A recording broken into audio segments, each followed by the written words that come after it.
विजयपुर नाम का एक गांव था, जहां नत्थू नाम के एक आदमी को सभी बच्चे और बड़े सलाहकार काका कहते थे, क्योंकि नत्थू काका आए दिन कोई न कोई सलाह देते रहते थे।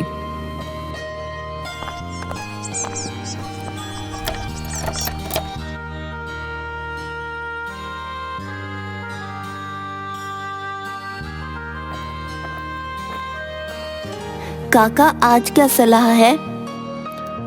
अब पास के मेला में एक बहुत बड़ा गांव लगा है, तुम सबको वहां जाना चाहिए। मेरा यकीन मानो, मजा आ जाएगा भैया, बता रहे। हाँ। सभी बच्चे जोरों से हंसने लगते हैं।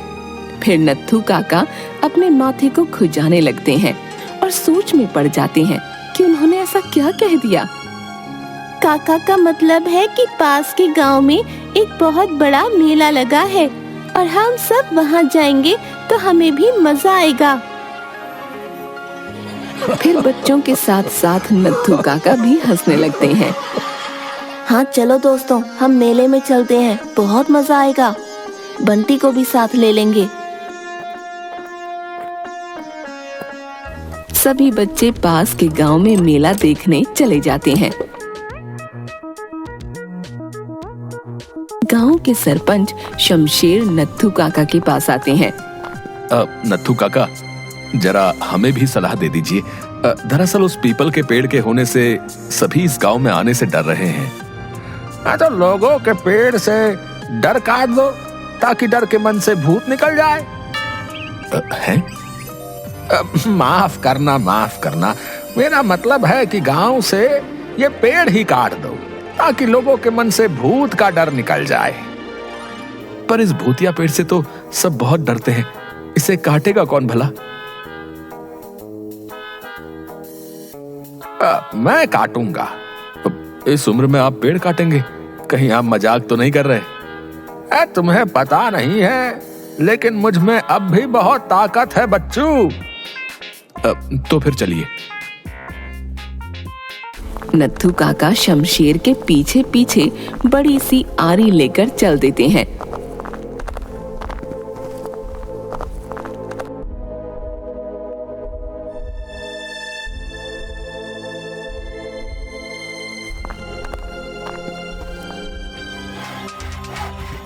पेड़ काटना शुरू कर देते हैं। उन्हें पेड़ काटते काटते दोपहर का वक्त हो जाता है और वो थककर आधे पेड़ को लटका हुआ ही छोड़ देते हैं और घर की तरफ जाने लगते हैं। रास्ते में उनका पड़ोसी मुंशी उनसे टकराता है। क्यों भाई नत्थू, आज कौन सी सलाह दे रहा है? थोड़ी देर सोचने के बाद नत्थू काका ने कहा, भाई, गहनों और पैसों में जहर है।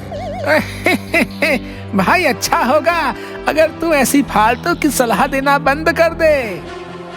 नत्थू काका हैरान हो जाते हैं कि आखिर उन्होंने ऐसा क्या कह दिया।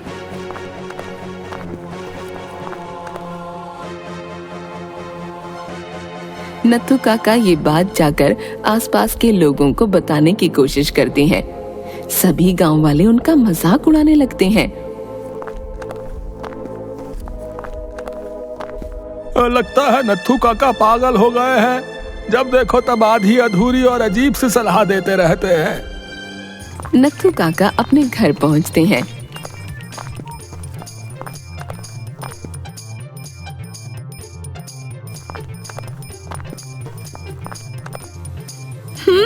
आ गए सारे गांव में फालतू का ज्ञान बांटकर।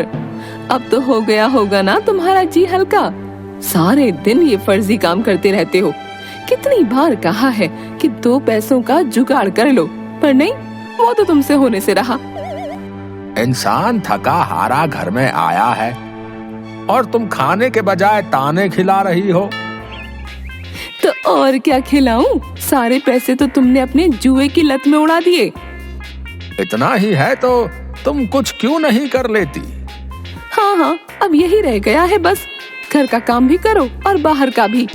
सच कह रही हूँ, अगर तुम अपने इस निठल्लेपन से बाज नहीं आए तो सब कुछ छोड़ छाड़ के अपने मायके चली जाऊंगी।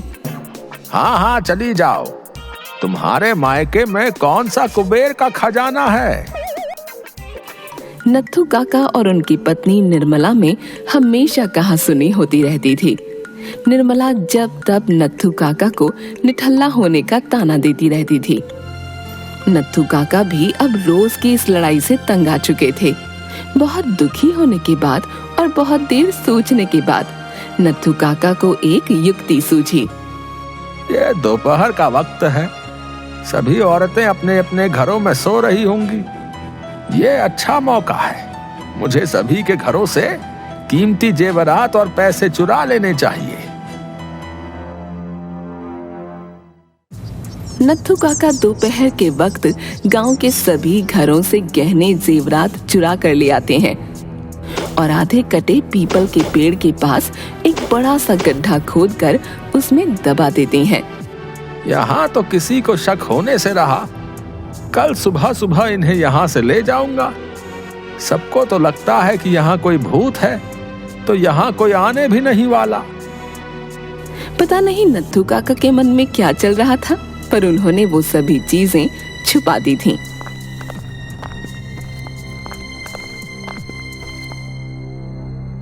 अब रात का वक्त हो चुका था। रात के 11 बज रहे थे और नत्थू काका अब भी गांव भर में टहल रहे थे।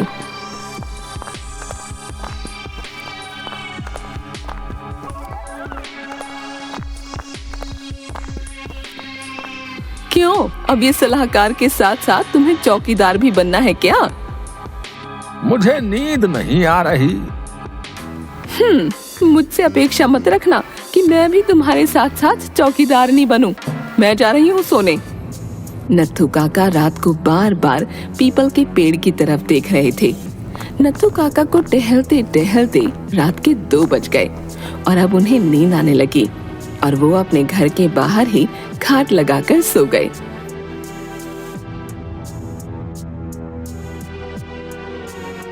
अगले दिन जब गांव में सबकी आंख खुली तो सभी का सिर भारी लग रहा था और सभी ने गौर किया कि उन सभी के घरों में चोरी हुई है। पूरे गांव में चोरी का शोर मच चुका था।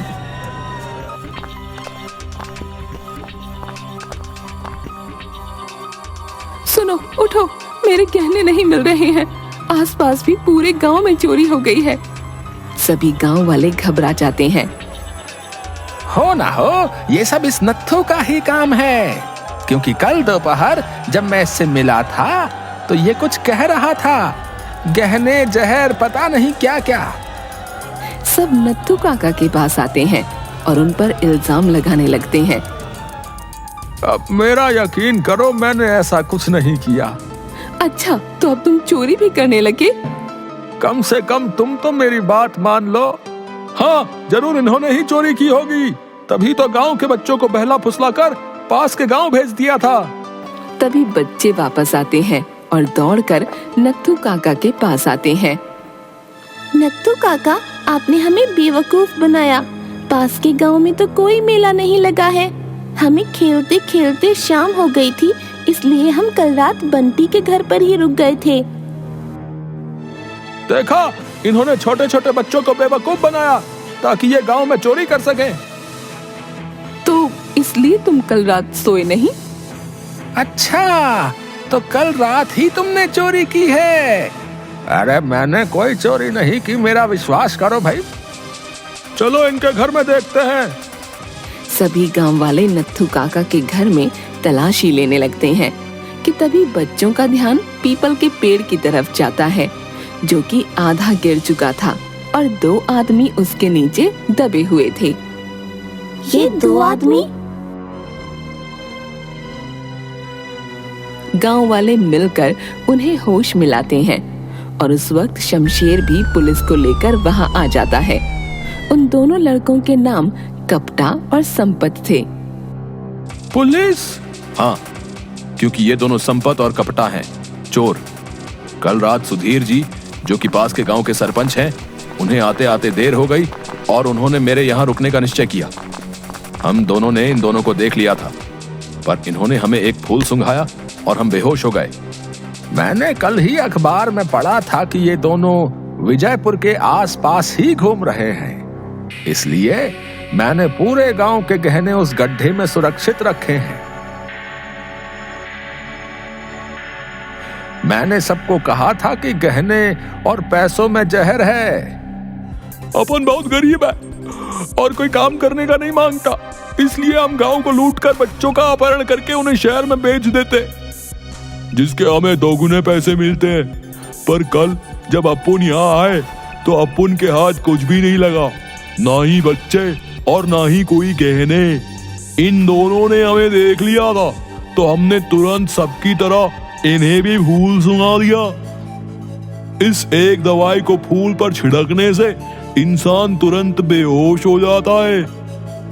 पर जब अपुन निराश होकर जाने लगे तो ये पीपल के पेड़ का आधा हिस्सा हम दोनों के सिर पर गिर गया और अपुन वहीं लुढ़क गए। अच्छा बच्चू, बहुत दिनों से हमारी नाक में दम कर रखा है तुम दोनों ने। आज हमारे नत्थू काका की बदौलत हत्थे लगे हो बच्चू। चल अब थाने, तुम्हारी आओ भगत करते हैं। अरे थानेदार साहब, लास्ट टाइम के माफिक मेरी सीट मत सुझा देना, बैठने में पूरा 2 महीना लग जाता है सच्ची में। अरे फिक्र मत करो, तुम आन मिलो सजना तो होगा ही। चलो अब ज्यादा बकबक नहीं, चोरी करोगे वो भी मेरे इलाके में। हमें माफ कर दीजिए काका, आपने तो इन बच्चों की जान बचा ली। ये तुम्हारे ही नहीं हमारे गांव के बच्चे हैं। ऐसे कैसे कोई हमारी नजर पर गांव रख सकता है? और वो भी नत्थू के होते हुए। हमारे गांव पर नजर रख सकता है, होता है काका। देखा, हम सब इन्हें ऐसे ही सलाहकार काका नहीं कहते। और सब हंसने लगते हैं।